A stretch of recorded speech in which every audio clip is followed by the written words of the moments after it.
Over the past few years, the MBTI personality test, also known as the Myers-Briggs or 16 personalities test, has blown up in popularity. The test breaks down your personality into 4 easy-to-understand categories.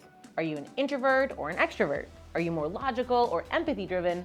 Do you plan ahead or prefer spontaneity? It's fun to do the test to compare your 4 letters to others around you. For example, I'm an INFP-A.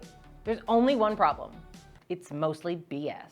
While it's true that personalities change over time, you can take the test on consecutive days and will get wildly different results based on how you're feeling that day, which kind of goes against the idea of being able to replicate the results to be able to draw a conclusion. However, there is a widely accepted personality test used in the field of psychology that is very similar to the MBTI test, known as the Big 5 personality test. The 5-factor model isn't nearly as popular for the same reason that it's far more consistent.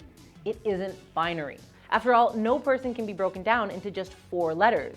We may fall into extroversion or introversion, but some of us are very introverted, while other of us, like myself, live in the middle as ambiverts. Unlike with the MBTI test, instead of assigning an A or B result, each area exists on a scale, and each category is made up of subcategories, which all have their own scales. So, that's great and all, but the title of this video mentioned video games. Where are the video games? Well, it turns out there's a tool that's based on the Big 5 personality traits that dissects the ways we engage with video games. And it's kinda rad. The folks over at Quantic Foundry have used the Big 5 test to design their own measurement of gaming personalities. Instead of personality factors, they use primary motivations. These determine how players prefer to spend their time when playing video games, and what motivates them to pick one game over another.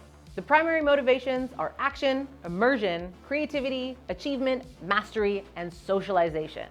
Gamers with high action scores tend to prefer games that are bombastic, with dazzling visuals, plenty of destruction, and non-stop excitement.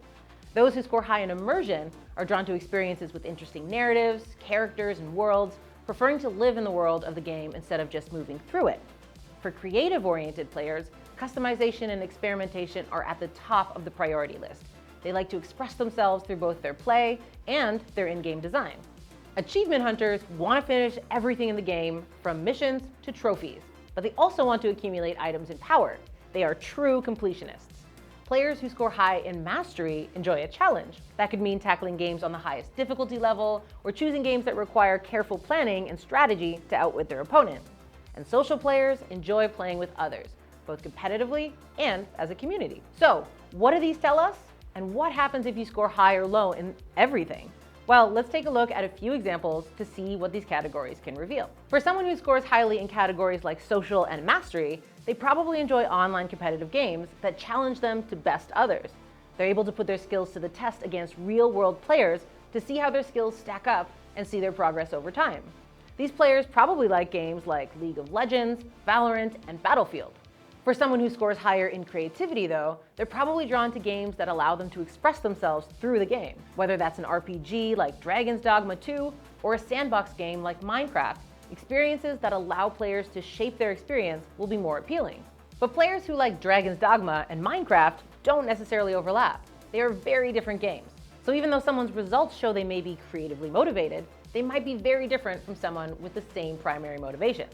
Thankfully, the results can be narrowed down even further when taking the secondary motivations into consideration. Let's continue looking at creative players.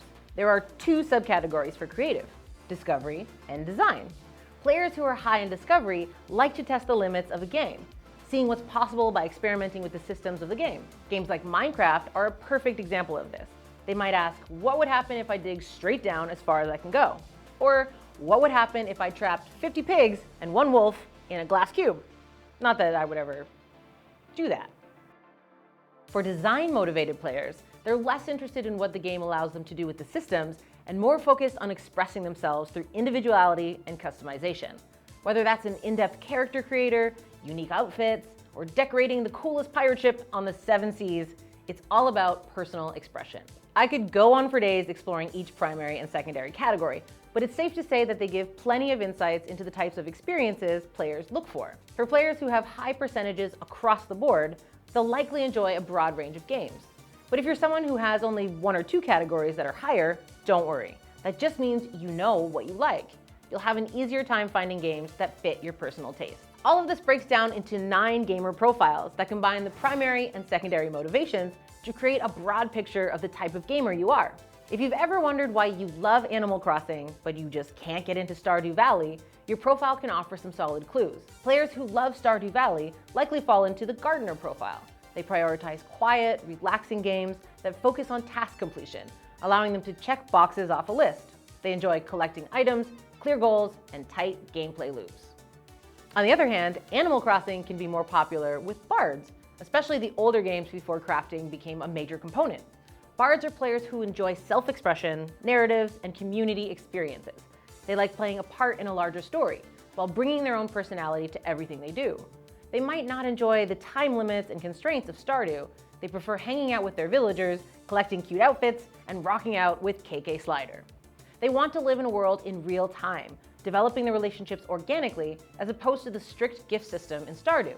It also explains why many longtime fans of the series prefer the older games where you weren't the mayor, you were just another member of the community. Okay, so that's great and all, but what does this profile tell us beyond just saying, you might like this? Well, it offers a great system for recommending games, sure, but it can also help us understand the gaming landscape better as a whole. You may have noticed that there often seems to be a disconnect between how critics score games and how the general gaming populace feels about them. And that largely comes down to the way game reviewers are required to tackle games. Game reviewers often only have a few days to form their opinions on a game before the embargo lifts for a title, meaning that there's no way for them to really dive deeply into the mastery of the game or to max out their builds and collect every trophy. By its nature, the role of a game reviewer requires them to jump between many games and be able to communicate overall impressions. Very few reviewers are able to really understand the nuances and balance challenges of a game over time. This won't sit well with gamers who prioritize mastery and achievement. There are some YouTube channels and sites that take the time to dive deeply into games before putting out their reviews, but the current system rewards those who hit the embargo date for the most clicks. It's far easier to put together a complete review for games that have a definitive ending. The problem is the majority of gamers on console and PC spend their time playing games socially and competitively. There's a disconnect between the games people are playing and the games being covered by the media. Understanding your gaming motivations can also help to reconcile why we don't enjoy the same games as the people around us. There's definitely something to be said for the way games have changed over time, and the way that game design is pushing for more immediate rewards instead of long-term payoffs. That will need to be another video.